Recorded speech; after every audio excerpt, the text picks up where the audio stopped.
everyone. Welcome to the SavvyCast. This is Jamie, and I'm so glad you're here today, whether you're watching on YouTube or listening to the podcast. Today, I'm going to answer a precious follower's question that she DM'd me last night. I was getting ready to take food to our friends that we lead small group with. It was at their house last night, our small group, and I was sharing what I made and said, here we go, fall small group is kicking off. So Amy Baumgartner, Amy, I thank you for asking this because it's going to be the topic of today's episode.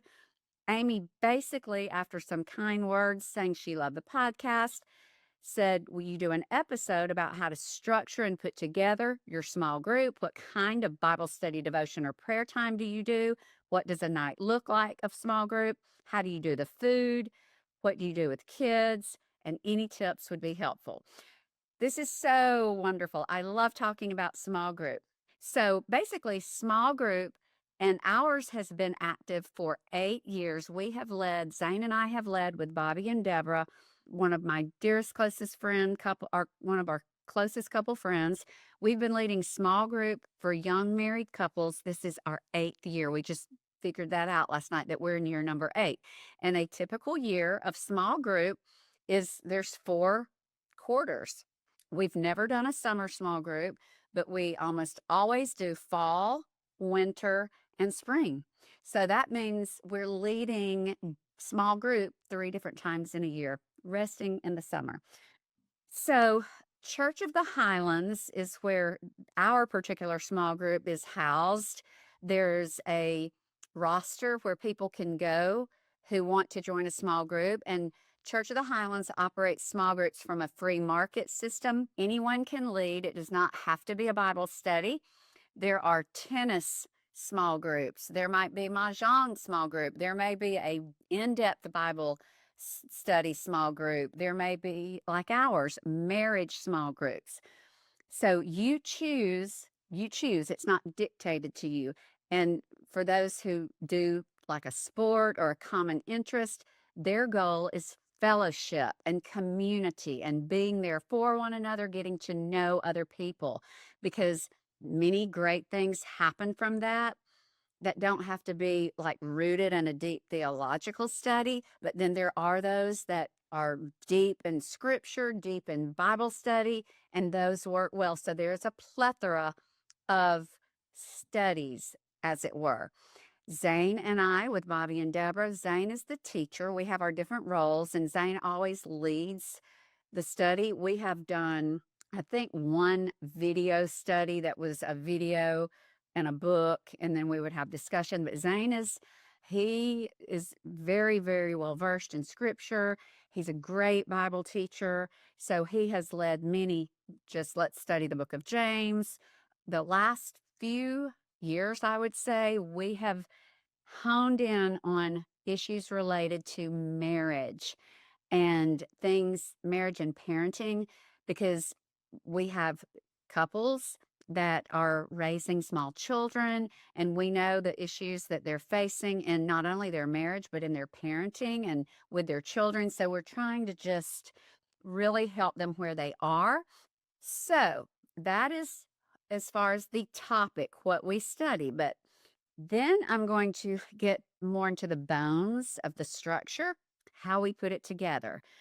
Since we've been doing this so long, our small group has started maybe 7 or 8 years ago with people that really, I don't think anybody is still there from 8 years ago, but we would put out the roster, people would sign up, some people would have to leave, and once somebody leaves, they usually move to another small group. At this point, we have had a lot of the same couples and just maybe added 1 or 2 based on how many drop out. We'll always fill those gaps. And we've had about the same crew for a little over a year. And it is good in a way because they're really like family. They're like our kids. They share everything. We help them in so many ways, and they help us as well. So it can look like one thing in the beginning, but the longer you do it, the more different it can be, and the more the more solid and deep you can go if people stay. So, a typical night of small group, and I'm going to start with food because Amy did ask about food. How do you do the food? We've done this so long, and we've said every quarter, we're not doing as much food. We're not going to cook like this next time. We're going to make it easy. Guys, we don't know how to do that. We feel like it is a blessing to these young couples to just not have to worry about. Now, occasionally, we might say everybody brings something, but that's not the norm. We know how busy and how tired they are, and they are paying babysitters, and they are making great effort to get there because, guys, everyone is busy. So we feel like it is our gift to them to just have a wonderful meal. But that's not a problem because I love cooking ahead. So it's not like on small group day, I'm like, oh no, I've got to prepare a casserole. Never, never, never. I cook way ahead, months ahead, weeks ahead. When I have time, I'll cook. And I'm going to list in the show notes all of the things that typically we serve over and over in small group. A chicken tetrazzini, I'll make it, freeze it, and it's done. And I pull it out when we need it. Baked ziti. These things that Bobby always does, his Boston butts, that is our kickoff meal. He will do Boston butts on his big green egg, and then we'll do sides, potato salad, baked beans. So we've sort of just got the same things that really just work. And I'll just say, you decide how you do food.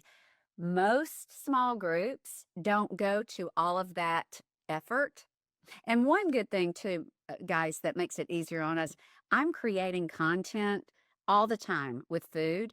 So what a blessing that I can say, okay, I need to cook for small group. Let me just do a YouTube on this dish and then we'll use it for small group. So that is another great thing about cooking and doing things for your blog and your channel. You always have an excuse to make something for your small group. But what we do with food is not what anyone else has to do for food. A lot of small groups will just serve snacks. A lot of small groups, everyone will bring a side, and the main hostess and host will provide the meat. That's a very common one. Some people do potluck every time. Some people say bring your own meal, and people will go through takeout. The most important thing is that you have something. Um, Food and sitting around the table is when things really happen, even before the actual teaching and the sitting in the circle together starts. The way we do it when it's here and or when it's at the Hewitts, the girls are at one table and the guys are at another table. And sometimes there's so many we have to split the guys, but my dining room table will seat 10. I think it'll seat 12.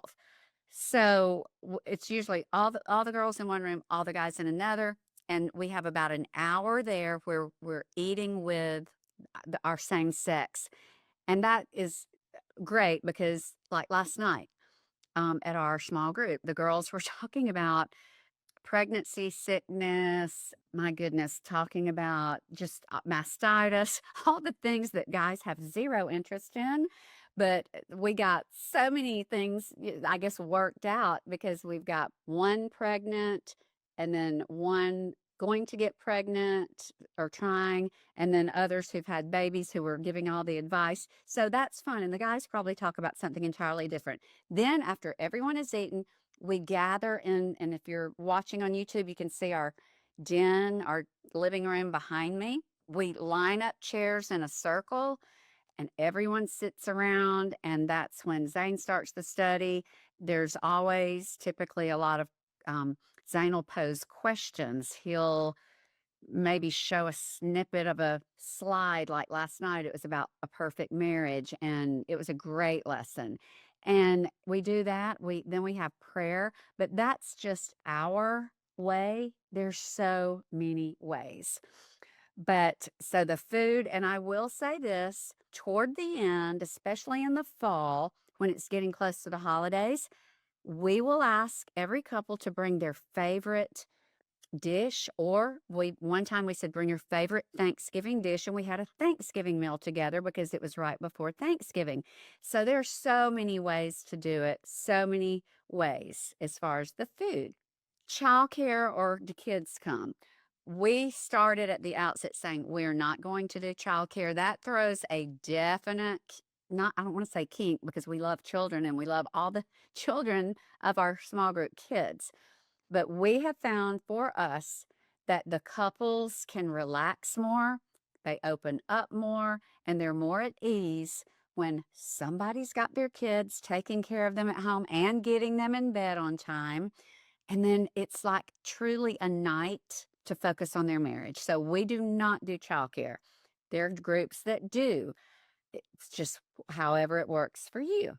Okay, let me see what else. Let me just say, because I think I've gone over the logistics and then I've shared how we do it. I'm just going to tell you what small group means to Zane and me, and how it has helped our marriage, how it's helped our friendship with Bobby and Deborah. But having done this for so long, we have seen lives that were absolutely not just changed, transformed. We have a couple that is now one of our most stalwart couples. Bobby and Deborah met them at the golf club. They were not going to church anywhere. He was really, I think he may have said he was an atheist or not really a believer. They started coming, and he was like a sponge. Zane baptized him he asked Zane to baptize him about 4 weeks later. He has been reading through the Bible every day. He asked Zane, he said, I really want a specific Bible. We got him that. And he has been at every day of 21 days of prayer. He is on it. Their kids are in church every Sunday. And had we not had our friends that we serve with who saw a couple, invited them, and we each filled our own role to make that small group happen, that was a way that we could allow God to use us to take them from a non-church going family with kids who were not really involved in a church to now a couple and a family where they are serving, growing, thriving, involved, and he is leading the family. It is amazing. It's amazing. And there are countless other examples of marriages maybe that were struggling, and because of the community and the support of a small group that loves you, that is going to keep everything within the confines of the small group. Anything that is said, anything that happens in the small group stays in the small group. Confidentiality is super important to us because it is marriage, it's personal. But the things that we have seen that God has done in the walls of our home and the Hewitt home have absolutely just basically just brought us to our knees, as far as how God has used very imperfect vessels to help marriages in some way. And we have thought about this particular fall. We just started last night, as I said, but we all had a meeting. Zane, Bobby, Deborah, and I had a meeting. Are we going to do it this year? Or no, are we going to do it this fall? Because I have two new grandbabies. Deborah has one and is about to have another. And when you have grandchildren, you want to be there, and you want to be able to be involved. Zane has got travel. We just have a lot on our plates, and we thought about, should we do it? And Zane and I were talking privately, and then we talked to Bobby and Deborah, and we said, you know what? If we don't do it, it's not just that they are going to lose something, we're going to lose something, because we're more blessed than they are. And we also have a responsibility, or we feel a responsibility as the older generation, to teach the younger generation. And if we don't do it in the structure of a small group, we might say, oh, we'll take them out separately as couples. I brought that up. It's not going to happen. The structure and the system that is in place for the small group, the way we lead it, it just works. And sometimes at the end of a semester, Deborah and I might be, we don't want to cook another casserole. We don't want to do this. And then we're like, wait, this is what we do. We serve. This is what we do. If we can't cook or there's nothing in the freezer, we'll say, guys, everybody bring a dish. It always works. Even if you get tired toward the end, even if you don't think it's making a difference, it is. And we had the fear that if we did not do it this semester because things were just harder, Zane even said it. He says, we'll never get them back. It'll never happen. It'll never come back together. And when he said that, it was like a knife went in my heart because I was like, oh my goodness, we love these kids so much. They're such a part of our week to week that if we just said, oh, we're a little tired this semester, it would change everything. They may never come back. A few might, but it would change the dynamic. So we've learned push through and it just works. And we love it. We're so grateful to Church of the Highlands for the system that they have put into place that is unlike any other we've ever seen. Other churches everywhere follow the Church of the Highlands system that just gives you structure for how to do small group, gives you accountability, and it's just something we're very grateful for. So I hope that this has not only answered your questions, Amy, but that it's provided information for those of you who've been interested or are interested in starting your own group.